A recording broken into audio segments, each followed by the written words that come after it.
Spiritual practices, man, conversations with people, because you allow God to exist in those conversations. I mean, yes, now, for in example, recognizing that. we recognize, and we engage with that power. And it's so beautiful to just be honest about engagement and just like, you know, we allow God into our space.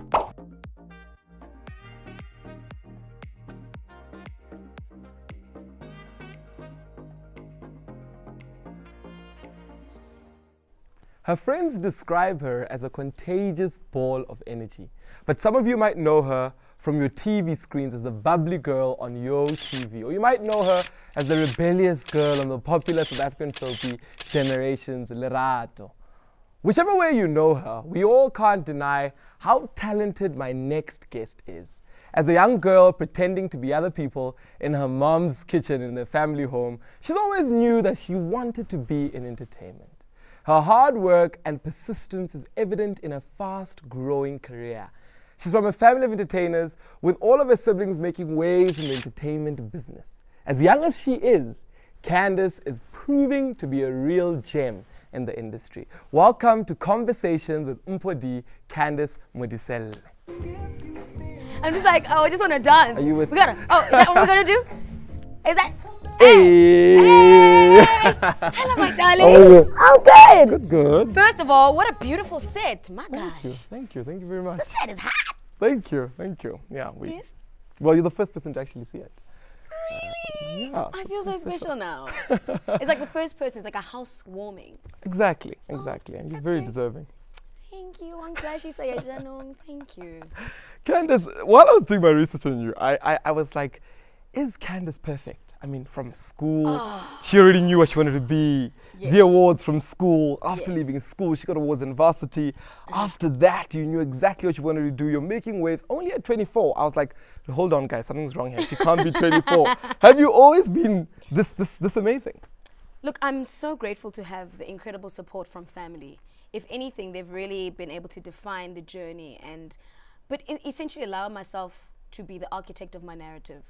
So that really meant me exploring as much as I can, as much as I could at a younger age, but always being bubbly, always, by all means, ensuring that I'm the beacon of happiness in whatever environment that I'm in. So in so doing, I applied a level of excellence in every space that I occupied. I applied a level of pure commitment. I wasn't the greatest sports person. I wasn't an incredible athlete. I mean, in the beginning stages when you're young. So those are the only really things you can pull out. Like, okay, you weren't good at sports, but everything else amazing. I mean, am I the most efficient swimmer? No, that for starters. Okay, mentioning all the things black people don't many do. of us, no, not quite. But really, the journey's really been me exploring as many things and applying myself and working extremely hard, asking questions, and in so doing, I've discovered so much of myself, so many facets of who I am as an artist, with the incredible support of the people that have been in my life, planting gems of wisdom. Wow. So yeah, I'm not perfect, far from it, but I'm exploring the imperfections and really trying to polish what I can and learning. And so I've always wanted to ask you, like, how's your mom like? I mean, all three of you and your sisters, absolutely phenomenal. So I'm like, whoa, your mom deserves a standing ovation. Listen, Mpho, if you've met me, if you've met Buntle, if you met Rifule, you've met my mom. Because we really are drops from the fountain of amazingness that she is. And we really call her, she's our personal V-Mash. You remember V-Mash when you're watching Jam Alley back in the days? Our personal Felicia. So she's always there backing you. Always. Our hype man, an entertainer in her own right. Wow. And we truly believe if things were different many years ago and the entertainment industry was established back then, she probably would have been a front runner in her days. Because she's incredibly beautiful, and that goes for within and without. She is a remarkable woman, a praying woman as well. Wow, I mean, the way you and your sisters are so connected, supportive, focused, and the way all of you guys are sort of, I wouldn't want to compare you to Kardashians, because I think it's completely... The South African Kardashians, we've heard that before. Doesn't sit well with you. Not necessarily. You know what? Firstly, I think comparison is the thief of joy. first and foremost. It's a thief of truly getting to know something, someone, and a full-on experience, because you're comparing your experiences from something prior and applying that to this. As far as being a Kardashian, you know, I don't even know what they're famous for. I don't even know what they're good at. They've really been able to maximize on their name and really apply excellence to that, and I think it's commendable for them. But to say that this is what they do individually, I don't know. I don't know. I'm definitely bomotla, yes, but hey, no shade. It's no example to you guys. True, no shade, no tea. No shade, no tea at all. But Okay. The way we've consistently worked hard and applied ourselves and prayed through the process for us to be where we are now, it would be slightly insulting to call us the Kardashians, because Understandably. Yeah. Understandably. And I'm just trying to imagine, like, a house, your mom, as phenomenal as she is, your sisters. How does it work when you guys are, and you still Yeah. live all together? we actually do still live together. How does household even like, what happens? You'd ask how we function as the four people that we are. I still don't know. We just do. We just are.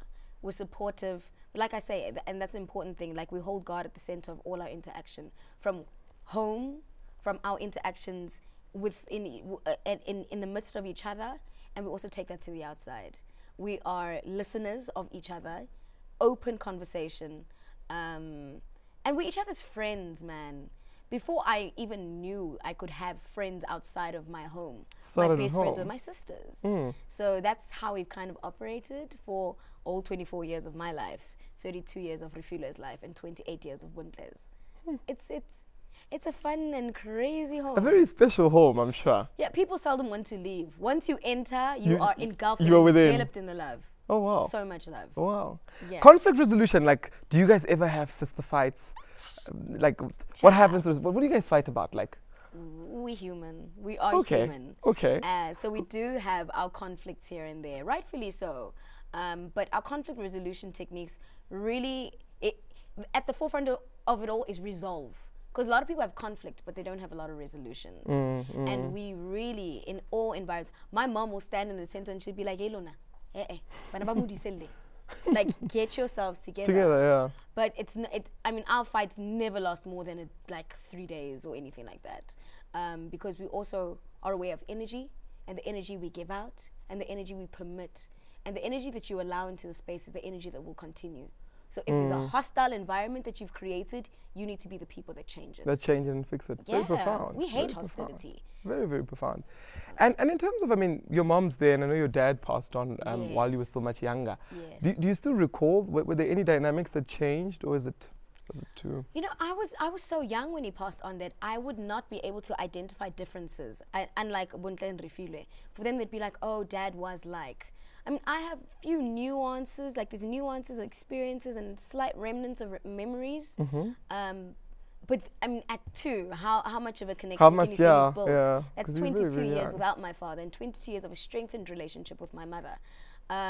So to even say that I was missing out on anything, I wouldn't exactly say I did. And only now in my older days do I say, oh yeah, so that is the absence of a male figure. I finally understand. But the presence. Do you have those moments? Is that void where you're like, oh snap, if he was? Oh, absolutely. It's how I form my relationships. I finally understand that how I form my relationships, and it's not even to say, and it's doesn't even come from a place of, because people often refer to the term called daddy issues and it's not even that, far from it. But to acknowledge that in many women's life, their first love is their father. There's that gap for me. There is that gap for me, but it hasn't damaged me in any way. But if anything, it's re-altered my understanding of male relationships and allowed me to create Your my own understanding. Yes, yeah. It's been a very interesting journey, absolutely, but a very beautiful one. And I mean, bittersweet in its own respect, because I grew up without a father. But because my mother was so loving, she compensated. And your sisters are always there. Absolutely. My family compensated for every lack that one person could think they could experience, to a point that I didn't feel like I was angry, I was resentful, I was missing something. I didn't. And that's a beautiful thing when there's so much love in your environment that you can't even focus on the lack. On what's, yeah. Love without lack is a beautiful thing. Understandably. And I mean, love encompasses everything. Oh, yes. You get it all when it's there. All of it. Yeah. All of it. Let's talk about, I mean, I look at you and I'm like, hold up, what is she, what's the one thing? Because I mean, actor, you're there, presenting, you're there, you are within. So I'm like, wait, what's going on here? Yeah. You know, would one be, do you like the term jack of all trades, or do you feel like, hold on? I mean, I'm not mad at the term. In fact, a very good friend of mine, Robot Boy, I'm sure you guys know about him. He's like the McD's guy.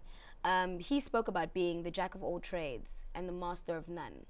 And sometimes you need to allow yourself to really program yourself and allow yourself to immerse all that you are in every space that you're in, to the point that you can say, I am the master. Master doesn't mean that you're the best. Not at all. But master just means that in your own personal capacity, you understand your craft. So for me, I don't call myself a master of anything. I'm an ongoing, I call myself a student, in fact. I'm a student of life. I'm a permanent scholar, because even in my interactions with you right now, I'm learning about you and how you present and how you engage and how you interview. And it's such a fun thing to continuously learn from every environment that you're in. Are you not afraid though that, like, you know, okay, I'm 24, I'm trying all these different things. Yeah. Are you not afraid that you might miss out on that opportunity of finding the one thing and sort of building it up? No, my one thing is all things. I'm a storyteller. I tell stories through presenting. I tell stories, and storytelling comes also with the love for people and my love for engagement with people and experiencing God in people. So if I can do that through dance, if I can do that through singing, which I was a great one back then. I don't know what happened. Oh, is it not happening now? I mean, I can hold a note, but I wouldn't call myself the most proficient, prolific vocalist. But if ever you wanted to do it, you would do it. If I wanted to do it, I would apply myself completely and say, you know what? Music, why not? What is this thing? I've always wanted, I mean, just looking at you, 24 years old, I'm like, why is it that I wouldn't want to say millennials, but the young and upcoming generation seems to not want to be boxed. You know how, like, in the past you were an accountant and you died as an accountant? Yes. You know, but the young generation, like, I mean, when I was going through some of the research, I was like, lecturer, what's going on here? Lecturer at 24, you know, I was like, okay, lecturer, actor. And so you don't ever want to be boxed, or for now you don't want to be boxed. I don't. And you know what the now generation has? It's now referred to as Generation X. We have options and opportunities that our predecessors didn't have. And back then, you were an accountant because you went to school and your only option was accountancy. And accountancy actually gave you money, whereas now you could graduate. Absolutely, absolutely. And normally you'll chase a certain career, not out of desire to explore, but desire to eat, to survive. Desperation, or just settling. I mean, in actual fact, I mean, I remember saying to a few students some weeks back, I was saying that in primary school, you can't wait to be in high school. In high school, you can't wait to be in university. Sorry, I have to ask, is this while you were lecturing? No, this was in a talk that I was doing outside of the province. Okay. When it was a talk that I was doing with SEW. Well, it's called SEW, Student Entrepreneurship Week, in which we went to... That was a few weeks ago, I think I remember that. Yes, it was. I went to 7 of the 26 universities.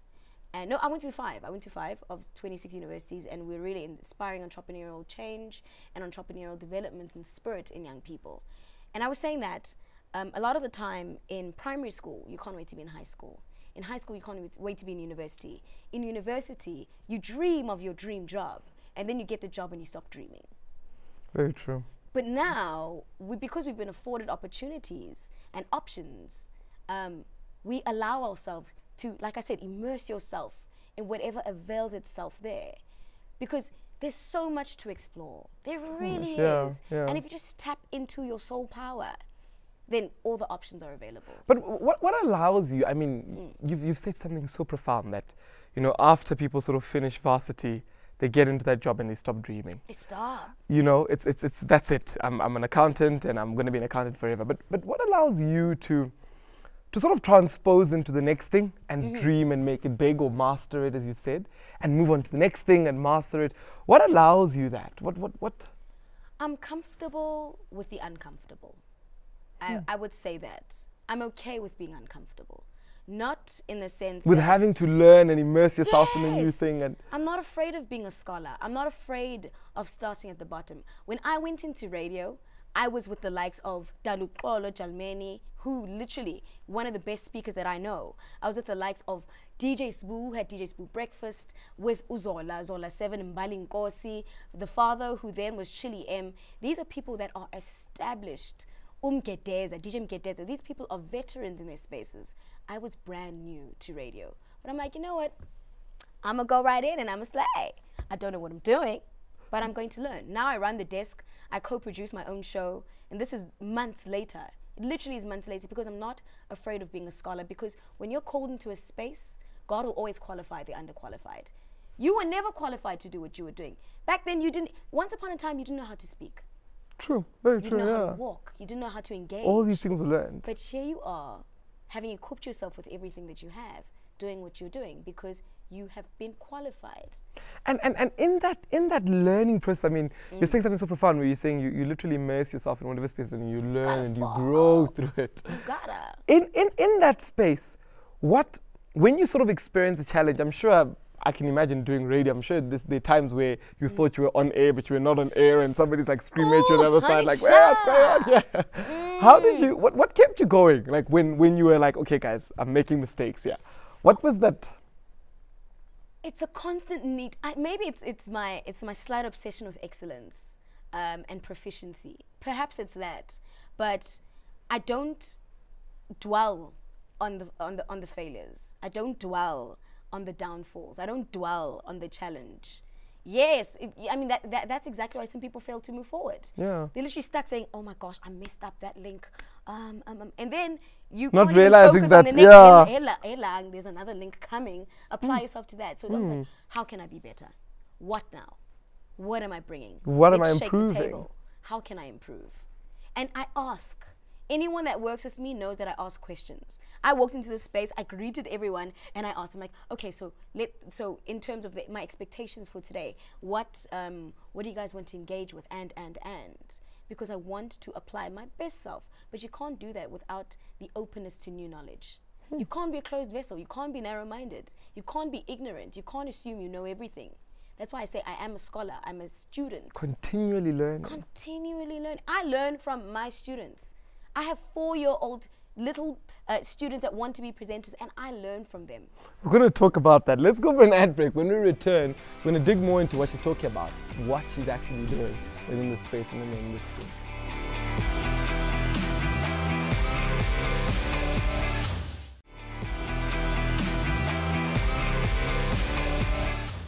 Welcome back to Conversations with MphoD. I'm here with Candice, and we're having a very interesting conversation about quite a few things that you do, since you do so many things. Just a few. But it definitely is a good conversation. We're going to play a game here. And I mean, I just game. Oh, Nkosi. literally just got this now, so it's going to be quite interesting. Oh, you got this now? Imagine me. Got this. So this is an acting scene where we have to act a certain scene. A classic seeing breakup that you're an scene, actor. Moreover. Oh, So yeah, I believe you're Ellen and I'm Todd. yeah, it would be strange if it was the other way around. Well, so let's jump into it. Okay, can you count me and you can count. Wait. Okay.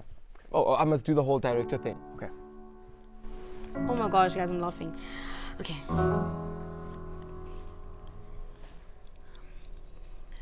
Todd, this is, I have to start off by saying that this isn't going so good. Look, what I'm trying to say is, it isn't fair to you if I don't tell you the truth. Like, if I don't tell you the absolute truth, then I won't be able to live with myself if I just... I've been trying to keep it in because for a long time I wasn't exactly sure. But we're suited for each other. We're suited. We're suited for each other. Don't try and move me away from my lover.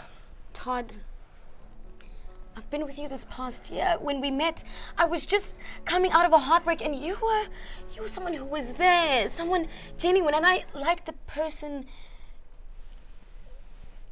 I liked you as a person. We played husband and wife. You took the keys to my life, kind, caring, just an all-round wonderful person. Todd, I felt safe with you. I love you, Ellen. I love you more than I ever loved anyone. You look like a movie. Oh. You sound like a song. Where did I go wrong? Cause you feel like home. You're like a dream come true.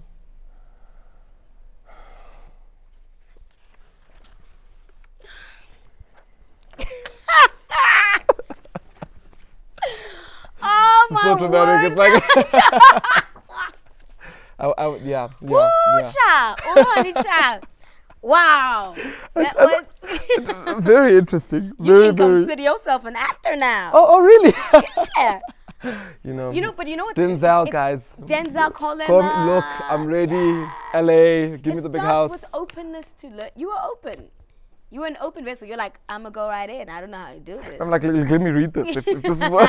And I felt like I was reading lyrics the whole way through. I was like, really? Because we're suited for each other. Don't ever move me from my love. Exactly. Suited for each other. Where could that possibly come from? But talking about acting, I mean, what I just try to do. Yeah. How is the acting space for you? How's television been? I've always been a very big lover of theatre. So from a young age, little productions here and there. Thereafter, went to Wits and did my honors degree in drama. Yes, you gotta drop it in that you got an honors. Put it in there. No, I decided to pursue it seriously from high school, primary school, then varsity, of course. So I was more accustomed to theatre and stage and live performance. Then TV happened to me, which is it really does feel like a different medium altogether, because there's not a big audience and now you're performing to cameras, it's more intimate. Yeah.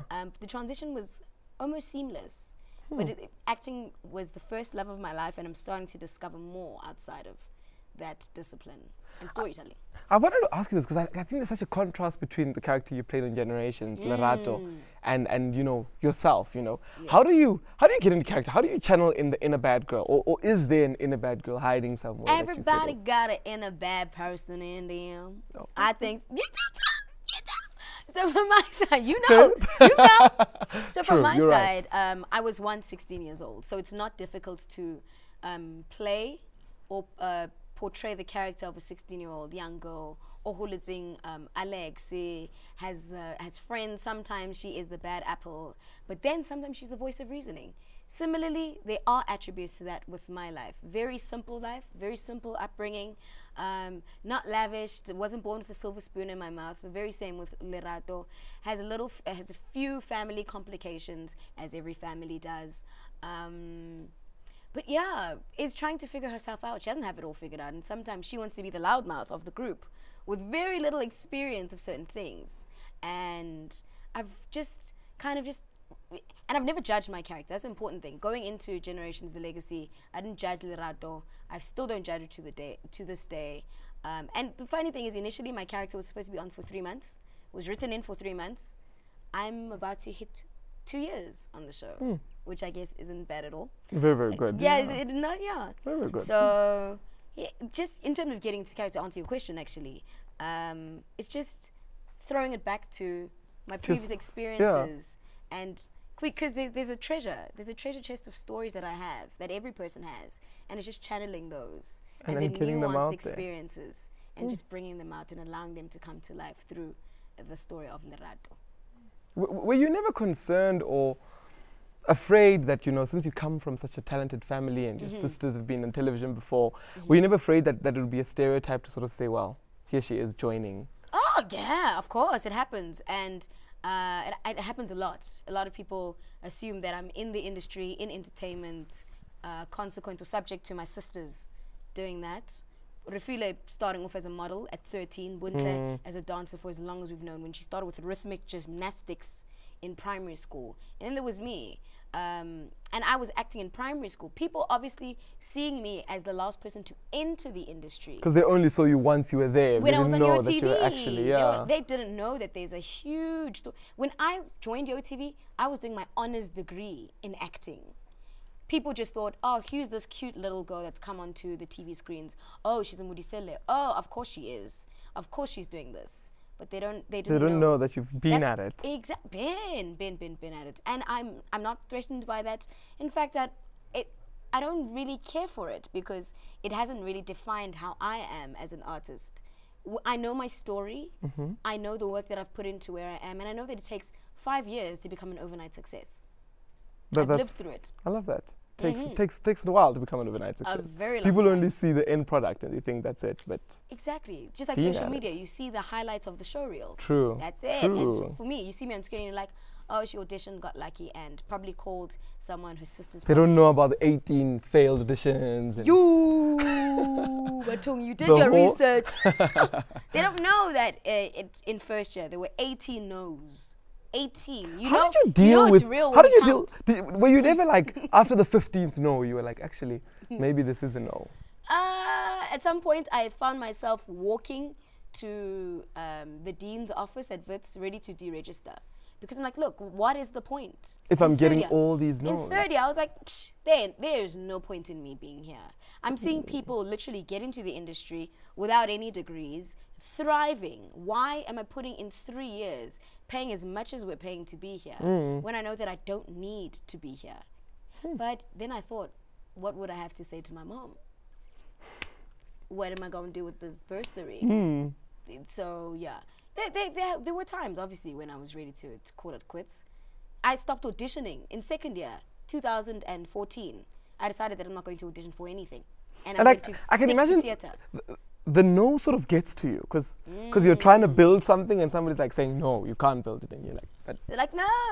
And it took a lot of introspection, because at some point, I truly believed it was a me problem, not what the talent that I offer. I thought, okay, maybe I'm not as pretty as the other girls that are coming onto screen. Oh, maybe it's because I'm really short, because I look 15. It took a lot of introspection for me to really understand that until you know whose you are, you'll never know who you are. Until you know how you're packaged, you don't even know how to sell it. And I was selling something I didn't understand. So when even standing in front of casting directors and I was good to go, I'm talented, I know what I'm doing, I didn't really know who I was. So you can't know what you're doing if you don't know who you are. And that's what I kept on doing. 2019, wow, we're not even in that year. 2013 was a really important year for me to introspect. 2015, arguably the toughest year for me, because that's when I was like, I'm done. Absolutely, there's no point. How did you go through that journey of discovering who you are? Because so many young females struggle with that identity, to say, who am I? Who do I look up to? What do I stand for? What are my values? You have to break to build. You really do. And it takes a lot of honesty. That's something that we're very afraid of doing. Something that we can't do with ourselves. We can't say. And even if I were to ask you 5 of your qualities, you're going to say, I'm hardworking, I'm flexible. You're going to say what everybody else is, the script that everybody else has read. You're going to say the script. In fact, I can guarantee you, if I were to ask everyone in this room, what are the qualities? You're very seldom going to say, I'm impatient. I'm a toxic partner. I sabotage my own potential. I procrastinate. It took that for me to real introspection. Real, true, and to get ugly. It had to be ugly. Because we love being pretty, even with ourselves. Yes, hiding things, pretending. Yes, but sometimes you have to have the ugly conversations with yourself and no one else. And once you have the ugly conversation, I mean, once you sit down and you say, I'm impatient, I love instant gratification, I'm the microwave generation, what happens after that? What? You ask, how can I be better? How can I be better? How can I use my imperfections to truly understand who I am? So true change really comes from honesty. Oh, absolutely. Because if you try and change when you haven't dealt with the root, you just end up, you know. And we're afraid of change. We're afraid of rejecting our own selves and the change that we've become. And that's why I even said, it's just a level of that's ignorance. so profound, rejecting our own selves, because we're so used to our own selves being impatient that now when we're patient, we're like, hold on, like, who is? No, I'm patient? No, that's not who I am. And we love this, that's who I am. That's just who I am. Oh, I Not raised my realizing voice, that you could change. That's just who I am. Oh, you don't like this about me? That's who I am. Take it or leave it. Without understanding the effects that it has on our progress. And I mean, even going deeper to realizing that that's not who you are. That's what circumstances have created you to be. Exactly. That's exactly what it is. That we've gotten comfortable with who we are because we're afraid of becoming anything else. Because we don't like the unfamiliar. Very true. But did it really have to take you breaking down to get to that point? Is it because I mean, you were like, we need to break down in order for us to build, you know? Does it? Because a lot of people are very afraid of breaking down and being honest. A lot of people are sort of saying, well, let me rather just try and find a quick fix here, fix that, you know, patch this, patch that. You know, inevitably, it was the breakdowns from the outside. The no's, the constant no's with the no's brought in. And I believe that rejection is a redirection. The constant rejection allowed me to move in other spaces, allowed me to move in other places of understanding who I was. And in other space, I don't even mean in the physical sense, but even a spiritual space of, I didn't get that job, which means that this, which means, and it's the toughest thing about being in the entertainment industry, especially, you audition for an ad. They'll tell you, babe, that was absolutely amazing, we'll call you. And then you see the ad. You see the ad. And you're like, what happened to the call? Hold up, you called me. What happened to the call? And that's literally, so that constant, having to live in your rejection is difficult. And I mean, you tapped into something so important in closing, spirituality, that you're a very spiritual person. What are some of so you're Christian? I don't put myself under any denomination, but I'm a spiritual person, and I do believe in Christ, so yes. So what are some of the success habits that you sort of implement? What are some of the spiritual practices that you do? You know, are you the fasting girl who's getting ready, or are you morning devotion girl, or are you? I would really love to be that girl that meditates every morning. You know, daily devotion. And you know, sometimes call time is 6 o'clock and you wake up at 5 to 6 and you're like, yeah, that meditation is not going to be a real thing. I'll do it in the Uber. Yeah, I'll do it, exactly. So prayer is my meditation. Conversations, constant, honest conversations with God. And there's this misunderstanding, I've said it before in another interview, that there's this misconception that we have about prayer, that you need to have your arms folded and say, dear God. In formal clothing, you can't do it in your pajamas, you need to, you know, take off your glasses and take off your... Absolutely. I mean, there needs to be a level of respect in knowing that there is a higher power that you're engaging with. But we become intimidated by prayer because we assume that we need to speak in the these and the thous. So honest conversation with God. Spiritual practices, man, conversations with people, because you allow God to exist in those conversations. I mean, now, for example, recognizing that. We recognize, and we engage with that power. And it's so beautiful to just be honest about engagement and just be like, you know, we allow God into our space. Whoever you believe in, whatever you believe in, even if you're agnostic, if you're atheist, to know that we can interact. And get wisdom from other people and get grow. Wisdom from other people. And that for me is my spiritual food. Having partners, having friends that invite that nutrition, that awakening and constant inspiration is a beautiful thing. I'm very aware of the people I allow in my space, and they kind of also spark that for me. I'm literally sitting here thinking, wow, it's phenomenal. It's phenomenal. We've had a beautiful show, and Candice has really shown us an example that you don't have to box yourself. There's so much opportunity out there. Whatever space you go into, get in there, learn, ask questions, and excel. She's been a true example of a young trailblazer. At only 24, she's conquered so many different things and continues to conquer and raise the bar. A true leader in the generation that we have of young people. Remember, the art of getting ahead is just getting started. So start today, start now, and achieve all your dreams.